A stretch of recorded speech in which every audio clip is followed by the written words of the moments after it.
యేసుక్రీస్తు ప్రభువారి గురించి ఒక మాట రాయబడింది. యేసుక్రీస్తు ప్రభువారు సమస్తమును బాగుగా చేసే దేవుడు. యేసయ్యకు ఒక పేరు ఏంటంటే ఆయన బాగు చేసే దేవుడు. సామాన్యంగా లోకంలో మనం కొన్ని వస్తువులను కలిగి ఉంటాం. మన ఇంట్లో ఏదైనా వస్తువు పాడైపోతే ఆ వస్తువును బాగు చేసేటటువంటి వ్యక్తి దగ్గర తీసుకెళ్తాం. మనకు కొన్ని వాహనాలు ఉంటాయి. వాహనం పాడైపోతే వాహనం బాగు చేసేటటువంటి మెకానిక్ దగ్గర తీసుకెళ్తాం. అయితే యేసుక్రీస్తు ప్రభువారు సమస్తమును బాగు చేసే దేవుడు. ఆయన ఎవరిని బాగు చేస్తాడు అంటే పాడైపోయినటువంటి మానవ జీవితాన్ని బాగు చేసే దేవుడు ఆయన. ప్రేమటువంటి సహోదరి సోదరుడా, ఈరోజు ఒకవేళ నీ జీవితం కూడా పాడైపోయిందేమో.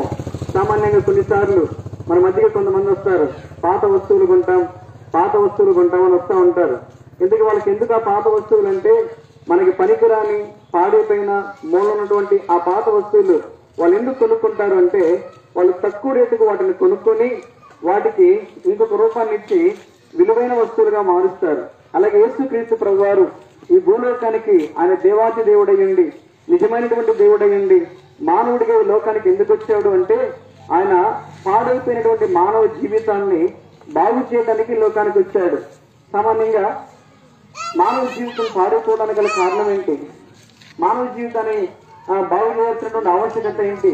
ఏదైనా ఒక వస్తువు పాడైపోతే దాన్ని మనం బాగు చేయించుకుంటాం. అయితే ఆ వస్తువు పూర్తిగా పాడైపోతే అది చెడిపోయిందని పక్కన పడేస్తాం. అది ఎంత విలువైనైనా అది పాడైపోయి చెడిపోతే పనికిరాదు. అలాగే యేసుక్రీస్తు ప్రభువు ఈ లోకానికి ఎందుకు వచ్చాడంటే నశించిన దానిని వెనక్కి రక్షించుటకు యేసుక్రీస్తు ప్రభువారు మనుష్య కుమారుడిగా, రక్షకుడిగా, దేవునిగా ఈ లోకానికి దిగి వచ్చాడు. ఎందుకంటే దేవుడు మానవుని ప్రేమిస్తా ఉన్నాడు. ఆయన సృష్టికర్త అయినటువంటి దేవుడై ఉన్నాడు. దేవుని యొక్క సృష్టికర్త అయినటువంటి దేవుడు మానవులుగా మనల్ని సృష్టించినప్పుడు మనము మన జీవితాన్ని పాడు చేసుకున్నాం. మన జీవితాన్ని పాడు చేసుకుని మనము దేవునికి మనకి పనికి రాకుండా మన యొక్క పాపమును బట్టి శాపగ్రస్తులమై నరకానికి పాత్రమై ఉండగా పాడవుతున్నటువంటి నా జీవితాన్ని బాగు చేయడానికి యేసుక్రీస్తు ప్రభువు ఈ లోకానికి దిగి వచ్చాడు. ప్రియమైనటువంటి సోదరి సోదరుడా, ఈరోజు నీ యొక్క జీవితం పాడైపోవడానికి గల కారణం ఏంటో తెలుసా? దేవుని యొక్క వాక్యం చదివిస్తా ఉంది.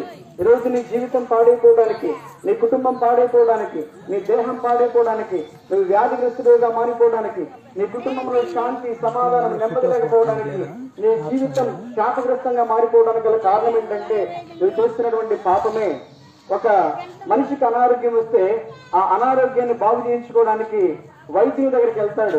వైద్యుడు ఆ వ్యక్తి యొక్క అనారోగ్యాన్ని గుర్తిస్తాడు. ఆ అనారోగ్యం ఎట్లా వచ్చిందో గుర్తించిన తర్వాత దానికి ఆయన మందు ఇస్తాడు. మందు ఇచ్చే